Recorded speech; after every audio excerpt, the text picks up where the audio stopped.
वहीं दक्षिण का दंगल पूरी तरह से सज गया है। प्रत्याशियों ने अपनी पूरी ताकत झोंक दी है। बीजेपी के मंत्री से लेकर वरिष्ठ विधायकों ने कमान संभाल रखा है, तो दूसरी तरफ कांग्रेस के तमाम दिग्गज मोर्चा पर डटे हुए हैं। देखिए हमारी खास रिपोर्ट।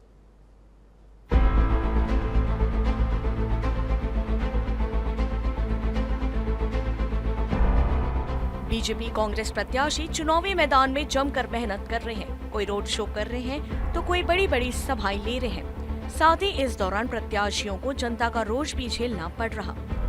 अवैध कब्जा को लेकर आम जनता प्रत्याशियों को खरी खोटी सुना रहे हैं। खैर, ये तो हुई जनता की बात, लेकिन दोनों ही दल अपने जीत के दावे कर रहे हैं। बीजेपी मार्जिन कितना होगा ये देखना होगा कह रहे हैं, तो कांग्रेसी इतिहास बदलने की बात कह रहे हैं। बीजेपी जीत का दावा करते हुए कह रही है कि कांग्रेस के नेता जो अपनी दावेदारी उपचुनाव को लेकर कर रहे थे, वो अभी प्रचार में गायब है।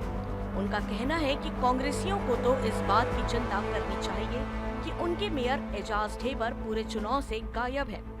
उनके दावेदार प्रमोद दुबे, कन्हैया अग्रवाल ने रायपुर दक्षिण चुनाव से दूरी बना रखी है। सिर्फ बयान देने के लिए बयानबाजी करके कांग्रेसी अपनी जगसाई करवा रहे हैं। कांग्रेस प्रवक्ता धनंजय सिंह ठाकुर का कहना है कि बीजेपी में खुद गुटबाजी है, दूसरे के घर में ताक झाक ना करे। बीजेपी के नेता जो उम्मीदवारी कर रहे थे वो खुद नजर नहीं आ रहे हैं और निष्क्रिय प्रत्याशी बीजेपी ने चुना है। इसका फायदा कांग्रेस को मिलेगा और इतिहास बदलेगा। बेचारे कांग्रेसी रायपुर दक्षिण के चुनाव में घूम ही नहीं रहे हैं, इसलिए उनको पता नहीं लग रहा है कि भाजपा का पूरा संगठन प्रचंड बहुमत से सुनील सोनी को जिताने के लिए लगा हुआ है।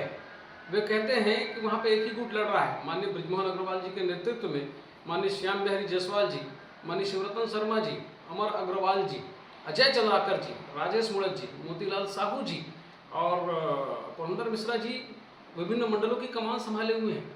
मध्य प्रदेश के मुख्यमंत्री माननीय मोहन यादव जी का, छत्तीसगढ़ के मुख्यमंत्री माननीय विष्णुदेव साय जी का, उप मुख्यमंत्री अरुण साव जी का, उप मुख्यमंत्री विजय शर्मा जी का लगातार वहां प्रवास हो चुका है। लगता है कांग्रेसी डर के मारे रायपुर दक्षिण जा ही नहीं रहे हैं, इसलिए उनको पता नहीं लग रहा है वहां पे कौन चुनाव हो रहा है। कांग्रेसियों को तो देखना चाहिए कि उनके मेयर एजाज ढेबर इस चुनावी परिदृश्य में क्यों नहीं उतर रहे हैं। कांग्रेस के दावेदार रहे प्रमोद दुबे और कन्हैया अग्रवाल ने क्यों चुनावी पूरी रैलियों से दूरी बना के रखी है। ये उन लोगों को स्टार प्रचारक बनाते हैं जो खुद 40,000 वोटों से हार चुके हैं और ऐसे लोग जो राज्यसभा बनाने के बाद छत्तीसगढ़ नहीं आ पाए। कांग्रेसियों को अपनी चिंता करनी चाहिए, हार के बौखलाहट में अनाप-शनाप बयानबाजी नहीं करनी चाहिए। भाजपा को अपने घर को देखना चाहिए। दूसरे के घर में ताक झाक करने से भाजपा के जो गुटबाजी है, सिर फुटौल है और नाराजगी है, इसे दबेगा नहीं। कांग्रेस के नेता और कार्यकर्ता और जो दावेदार थे वो एकजुटता के साथ दक्षिण विधानसभा के उपचुनाव में प्रचार कर रहे हैं, लेकिन भारतीय जनता पार्टी के चुनाव प्रचार में तो भाजपा की एकजुटता दिख नहीं रही है। जितने भी भाजपा के जो दक्षिण के दावेदार थे वो सब लापता हो गए हैं और एक निष्क्रिय व्यक्ति को भाजपा ने टिकट दिया है, जिसे छत्तीसगढ़ में और रायपुर में बृजमोहन की कठपुतली कहा जाता है। उसके साथ सिर्फ बृजमोहन अग्रवाल जी दिख रहे हैं और कई जगह तो सुनील सोनी जी कह रहे हैं कि बृजमोहन नहीं, मैं चुनाव लड़ रहा हूं। समझ में आता है किस प्रकार से भारतीय जनता पार्टी में सिर फुटौल मची हुई है।